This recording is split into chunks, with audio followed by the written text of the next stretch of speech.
ወይ ጉድ ወይ ጉድ! ቀውጥ ይሆናል። አንዲት የምትጨፍር ማለት ነው። እናንተ የሚጨፍር ሰው የሚገላለጥ ሰው እናንተ ምን ትጠብቁ ነበር? መጀመሪያ ማለት ነው እንዴ! መጀመሪያ እኮ እሷ እስላም በቃ ስለተወለደች ነው እንጂ እኮ ስለ እስልምና አሁን ብትጠይቋ የማታውቅ ልጅ ናት።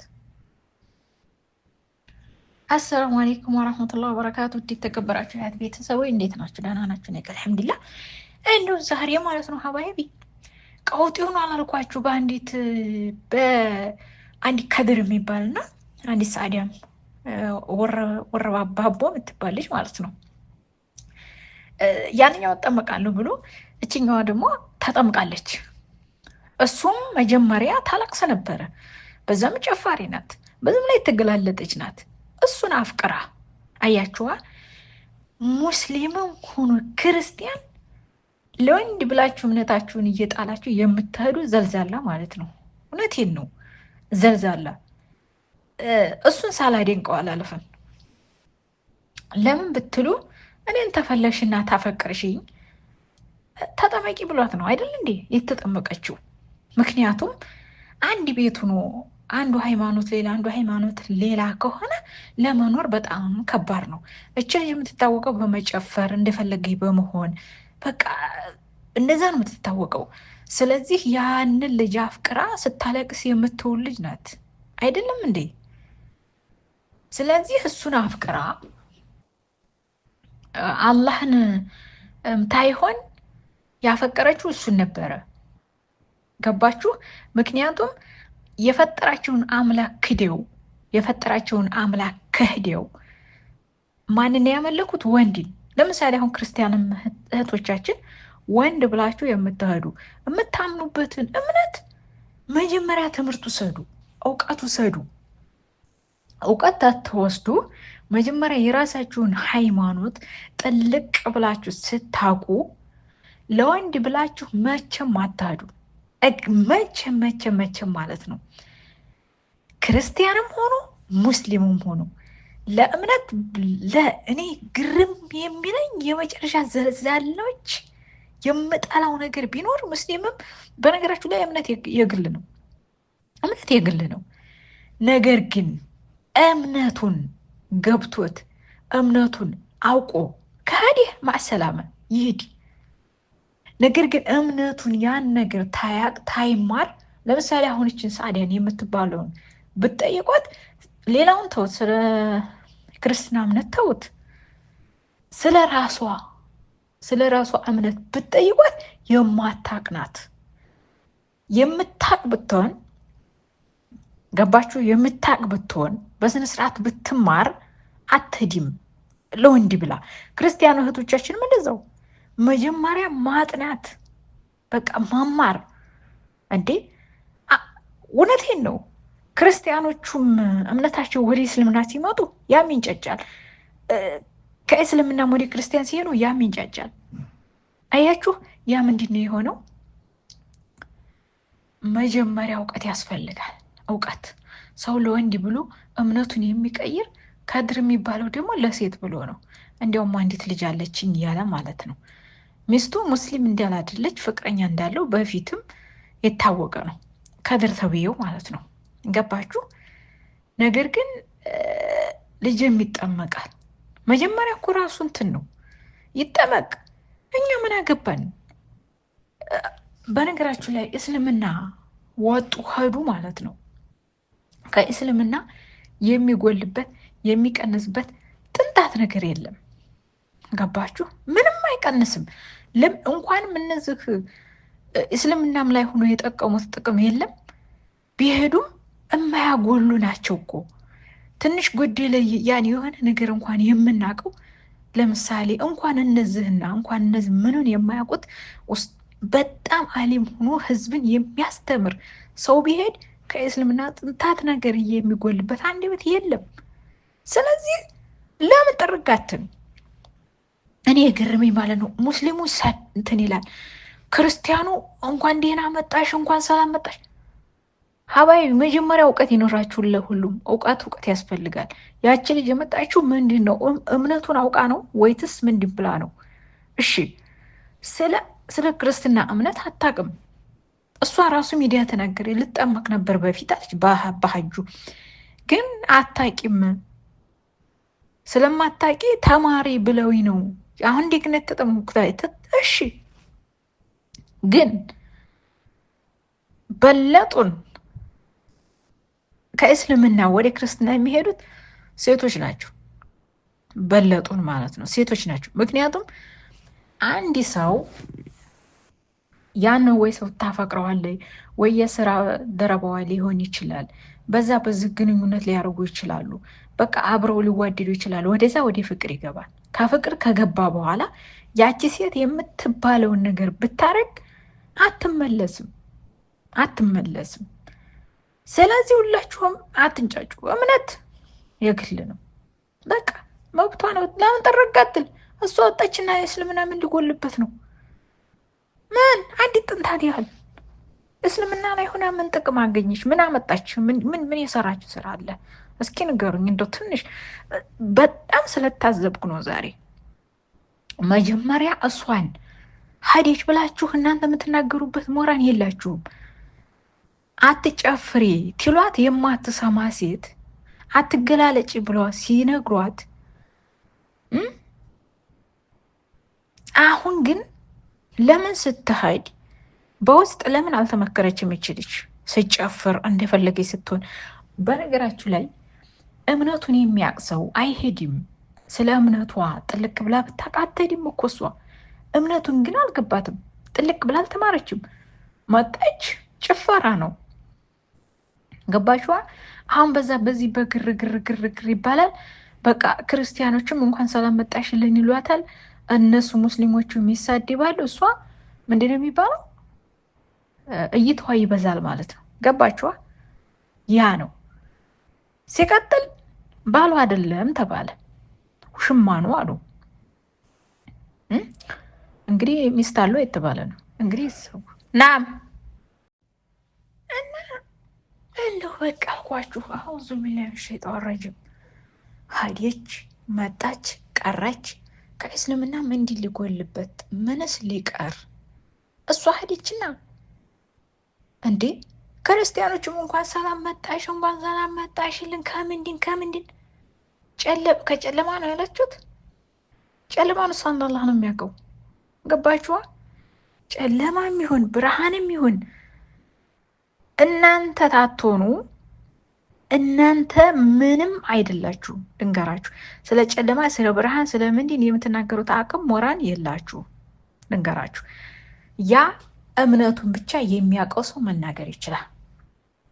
ግን የማታውቁትን ያልተማራችሁትን እየመጣችሁ ስለ ጨለማ ስለ ብርሃን ምናምን ማንም ሊናገር አይችልም። ሙስሊምም ሆነ ክርስቲያን መጀመሪያ እውቀት ያስፈልጋል። ትምህርት ውሰዱ። አትጨፍሩ። እንደፈለጋችሁ እየተገላለጣችሁ የማንም እንደፈለጋችሁ ወንድ ጋር እየሄዳችሁ እምኪን ምን ይታወቃል? በቃ መጨረሻው ይህ ነው። እንደፈለገ የሚንዘላዘል ሰው መጨረሻው ይህ ነው። አብሶ ባቦ ላይ መቼም እኔ ወላሂ ባቦ ላይ በጣም ጀግና ወንዶች ቢሆኑ ወንድ በጣም የወጣለት ባቦ ላይ ነው። ሂቅ ቢሉ እምነታቸውን አይቀይሩም። እንኳን ለሴት ብለው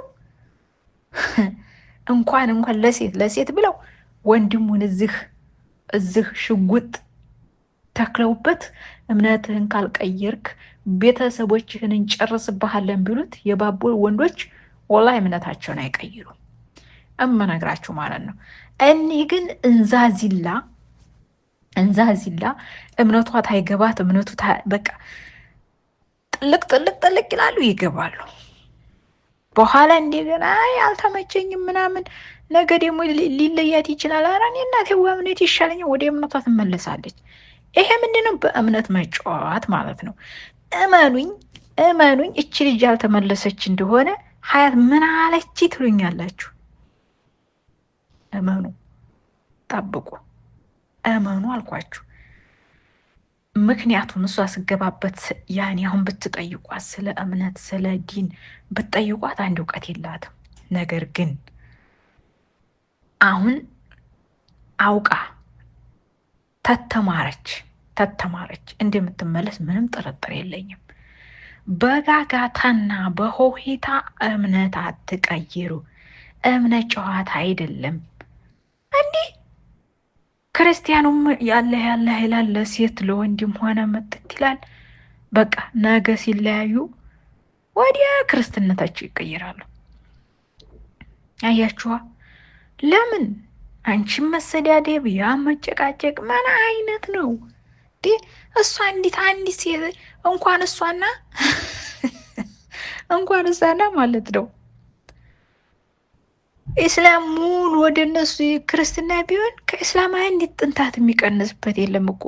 ምን አስባችሁ ነው እንዴ? ከእስልምና የምንቀንስበት ነው? እኔ እኮ ግራ የሚገባኝ ነገር። በነገራችን ላይ ክርስቲያኖችም ወንድ ብለው የሚሄዱት በእምነታቸው ጠንካራ ያልሆኑ ሰዎች ናቸው። ከሙስሊምም በዲናቸው ትምህርት ተማሩ የሚሉት እኮ ኡስታዙ ለዚህ ነው። ገባችሁ?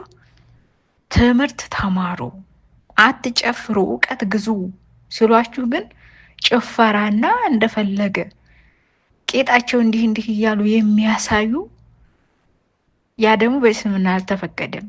ያንን የሚያሳዩ ግን ይሰርቧታል። እርግጥ ነው ይሰርቧታል። ሲሰርቧት እሷ ግን እንደዚህ እየተሰደብኩ ነው ያለችው። አያችሁ? ለምን? እምነቷ ላይ ጠንካራ ስላልሆነች ትሄዳለች። በቃ ግን አሁን የእሷ ህይወት ጨለማ ነው የሆነባት። እንዴት ብትሉኝ እዚህ ላይ ቤተሰብ አለ። ቤተሰቦቿ ያኔ ክርስቲያን ካልሆኑ ሙሉ ያኔ ለምሳሌ ቤተሰብ ስላችሁ አንዱ እናት ሙስሊም አንዱ ምናምን አለ አይደለ? ያ ታይሆን ሁሉም በቃ እስከ 7 ዘራት ሙስሊም ከሆኑ እመኑኝ በቃ ጭንቀት ውስጥ ነው የምገባው። ጭንቀት ውስጥ ማለት ነው። አብሶ ሴት ልጅ ናት። ወንድ ልጅ ይሻላል እምነቱን ሲቀይር። እኔ በነገራችሁ ላይ አንድ ነገር የማውቀው ነበረኝና አንዲት እዛኛ ጎረቤት እስልምና ተቀይርላችኋለች። ያንንም የቀየረችው በፊት በችግር ጊዜ የሆነ በቃ ሀብት ምናምን ታይና በቃ ያለ ያላት ያኔ እንትን ሲያባብላት እሱን ታገባለች። ስታገባ ግን ወደዳችሁም ጠላችሁም ማለት ነው ወንድሞቿ እናቷ ከርተዋት እንግዲህ ምንም በቃ ብትሞት ራሱ አትዲ። ምክንያቱም እንደው በስንት መከራ ታርቀው እነሱ ይሄዳሉ፣ እሷ ግን አትመጣም። ለምን? እዛ ሰፈር በጣም ነው እንትን የሚሏት ማለት ነው፣ እንዳትመጣ ስለሚሉ ማለት ነው። መቼም የወለድ የትም አይጥልም፣ ምንም ሆነ ምን እንትን ይላል። ግን ይሄ ዘመድ ምናምን ካየ እንዴት የማለት ነገር ብዙ ነገር አለ። ማንኛውም ሙስሊምም ሆኑ ክርስቲያንም ብዙ ስቃይ አለ። ግን እናንተ እምነታችሁ ላይ ኃይለኛና ጠንካራ ከሆናችሁ እምነታችሁን የዛንም እምነት ተምራችሁ የዚህንም እምነት ተምራችሁ እምነቱ ይሄ ነው ትክክለኛ በቃ በዚህ ተስማምቼ ነው ብላችሁ ተገባችሁበት፣ አዎ የፈለገን ቢሆን መስዋዕት ትከፍላላችሁ። ለምን? ቤተሰብ ምንም ይሁን ምን ገባችሁ። መጀመሪያ ግን እምነት ትምህርት ያስፈልጋል። አንብቡ፣ ሙስሊምም ሆነ ክርስቲያንም አንብቡ። ቁርአን አለ፣ መጽሐፍ ቅዱስ አለ፣ ምንድን ነው የሚባለው ባይበል አለ። ስለዚህ ይህ ሁሉ ተማሩና መጀመሪያ እየፈለጋችሁትን መህር ትችላላችሁ። ግን አንድ የትምህርት ታትማሩ፣ እውቀት ታታረጉ፣ እውቀት ታትገዙ፣ ሀይ እያላችሁ እንደበላችሁ ዝም ብላችሁ ትበላላችሁ፣ ታራላችሁ። ከዛ በኋላ አንድ ወንድ ስታፈቅሪ ያለ ብለሽ ትጀለሽ። ሌላ ለውጥ የለውም። ሙስሊሙም ሆነ ክርስቲያን በቃ ከዛ እምነት ሲጠይቁሽ አንድ መልስ አትመልሽም። አሁን እችን ልጅ አንድ እምነት ስለ ራሷ እምነት ሌላውን ተው፣ ስለ ራሷ እምነት ብትጠየቅ ማትመልስ ልጅ እኮ ናት። አያችሁ፣ እኔ ኡስታዞች የሚለፈልፉት አሁን ነው ቲክቶክ እንደዚህ ጭፈራ እንደፈለገ የተንዘላዘለ ጊዜ የሆነው አሁን እንጂ በፊት ወላሂ ስንት ኡስታዞች በስነ ስርዓት ንጽጽር ራሱ በእንትን ነበረ፣ በቴሌግራም ማለት ነው። በዛን ሰዓት ያን እውቀት ማለት ነው እንግዲህ ማለት ነው። ንጽጽር ሲነጻጽር ምን ሲሉ በቃ ሁሉንም መጽሐፍ ቅዱስንም ተምረው ቁርአንንም ተምረው ሁላቸውም እምነቱ ይሄ ይመርጠኛል፣ በቃ ይሄ ነው ትክክለኛ ብለው ከሄዱ ማሰላመ ይሄዱ ይንጡ። ግን ዝም ብለው ያችም ስመጣ እንኳን ሰላም መጣሽልኝ ኬኬኬኬኬ ጭፈራ ይሄም ይሄድለታል። ኧረ ተው እስኪ ተው፣ መጀመሪያ እውቀት ግዙ። እውነቴን ነው። አዶ ገብቼ ዛሬ አልኳችሁ እኔ እንጃ እግር ጥሎኝ እኮ ነው ደግሞ አልኳችሁ። ያው እዙ ቢላ ሰው ለእምነት ለወንድ ብሎ እምነት አትቀይሩ። ገባችሁ? ግን አሁን እች ልጅ ምክንያቱም እውቀቱም ስለሌላት በጣም ትጨነቃለች። ግን እውቀት አለ። ትምህርት ተወሰደ የምን ቤተሰብ ነው የምንም ያገባት ነገር የለም። እምነት የግል ስለሆነ ማለት ነው። እና ልጅቱ የራሷ ጉዳይ ነው። ተዋት፣ እንደፈለገ ትሄድ። እሷ ሄደች ቀረች። መጀመሪያ ስለ ዲኗ ታውቃለህ እንዴ? መጀመሪያ አታውቅም እኮ። ስለዚህ 24 ሰዓት እየጨፈረች ቂጧን ለማንም ጋር አላህ አልፈቀደው ነገር እንደፈለገ የተገለባበጠ። ታዲያ እሷ ሄደች ቀረ። ምንድን ነው ለውጡስ የሚመጣውስ? ኧረ ተውኝ አቦ። እና እንደዛ መሆን የለበትም እላችኋለሁኝ። እሱን ግን ካላመ ጎበዝ ነው፣ ጀግና፣ በእምነት ጠንካራ ነህ። አየህ፣ በእምነት ጠንካራ መሆንህን አሁን ነው ያወቅኩት። ጀግና ማለት ነው እንደዚህ ነው በቃ። ልክ አሁን የወሎ ወንዶች ወላሂ የወሎ ወንዶች እንትና የባቡ ወንዶች ማለት ነው ለሴት ብለው እምነታቸውን የፈለገን ቢሆን አይቀይሩም። ቤተሰቦቻችሁም በአንድ አሁን ሊጨርስ ነው እምነትህን ካልቀየርክ ብትሉት ጨርሷቸው ነው የሚላችሁ። ምክንያቱም ለሴት ብሎ አይሄድም። ወንድ ነው የወሎ ወንዶች ማለት ነው። እኔ እንጃ የወሎ ወንዶች በጣም ነው ጀግና ናቸው ብዬ ነው የማስበው። ለሴት ብለው አይሄዱም። ሴቶቹ ግን ዘልዛላ ናቸው። እኔ ንገራችሁ በቃ አባቷ በሬ ሸጥና ይለካታል። ከዛ በኋላ ቂጧን እርቃቷን ማለት ነው። ከዛ በኋላ እምነቱ ምን እንዲሆን አታውቀው። ትክክለኛው ይሁን ምን ታጣቅ ጠለቅ ትላለች። ያችን ሙስሊምም ክርስቲያኗም ጠለቅ። አይ የእናንተስ ነገር። መጀመሪያ እውቀት ግዙ፣ ተማሩ፣ አንብቡ። ቁጭ ስትሉ ተመጨፈር አንዴ ቁርአን ቅዱስ አንብቡ፣ መጽሐፍ ቅዱስ አንብቡ፣ ቁርአን አንብቡ፣ ሁሉ ነገር ባይብል አንብቡ። ከዛ በኋላ ማሰላም ሄዱ እና ዝም ብላችሁ እንደው ያችም ቲን ይሄም ቲን ያም ቲን። ወንዱ ጀግና ነው፣ በእምነቱ ጠንካራ ነው። በነገራችሁ ላይ ማለት ነው። ሴቶቹ ናቸው ትንሽ ዘልዛሎች እንጂ ወንዶቹ ጎበዝ ናቸው። ደግሞ ስሜን አልቀይርም አትልም። ስሜን አልቀይርም አለችም እና እኔ እንደ ስምሽን አትቀይሪም አይቻልም። አንዴ ክርስቲያን ገባሽ ስምሽ ሌላ እንጂ ሌላ አለ እንዴ? ከዚህ ብላ ተወጣሽ እዛው ማሩ የጉድ ሀገር አለ እንደዛ ታዲያ። አይ የአንቺስ ነገር መብትሽ ነው፣ መሄድሽ መብትሽ ነው። ግን መጀመሪያ አንብቢ፣ ቃብልሽ አንብቢ። አሁንም አልረፈደብሽም። አንብቢ በደንብ ተማሪ፣ ስለ ሁሉም ስለዛም ስለዚህም አንብቢ። ከዛ በኋላ የመጣልሽን ቢመጣብሽ የፈለገውን ነገር ልትጋፈጪ ትችያለሽ። ግን ጎዶሎ ከሆንሽ ስላልተማርሽው ትንሽ ከተናገሩሽ ያው አትችይም። መጀመሪያ እውቀት ተማሪ እንላለን። የማቻችሁ ሁላችሁ ማለት ነው፣ ወንዶችም ሴቶችም በእምነት እንደው ለወንድ ብላችሁ እምነት አትቀይሩ። ወላሂ እውነቴን ነው፣ አትቀይሩ። ግማሹ ምንድን ነው የሚሉት አስፈራርቷት ነው ምንድን ይሁባት ነው ይላሉ። ያው ስሙን አልጠራም እኔ ዘንድሮ ማለት ነው። ታስጠሉ ወላሂ ናዚም ያምኛጀ ይላል የብጀጀ ይላል ያብጀጀ ይላል። ያ ሲመጣለት እንኳን ሰለበታ ይሄድ ሄድለት እንኳን ሰለበታ። በቃ ተያዙ ነው ጭፈራ። እናንተ መጀመሪያ ለራሳችሁ ተማሩ። መጀመሪያ በደንብ ተማሩ። እንኳን ያ ሰላም መጣ እንኳን ሰላም መጣሽ ከብትሩ እውቀት ይግዙ። እውነቴን ነው። ያችም ታትማር እኮ ነው። አታውቀውም እኮ አሁን ቢጠይቋቸው እኮ እኔ የሚሳደቡት እኮ ስለ እምነታቸው ምንም አያውቁም። ግን በእምነቱ ጠንካራ ሰው ወላሂ አይሳደብም። በጣም ጎበዝ ነው። መች ያውቃላ ስለ እምነቱ በራሱ ጥልቅ ብሎ ስለሚያውቅ ማለት ነው። ለማንኛውም ሀሳብ ይመቻችሁ።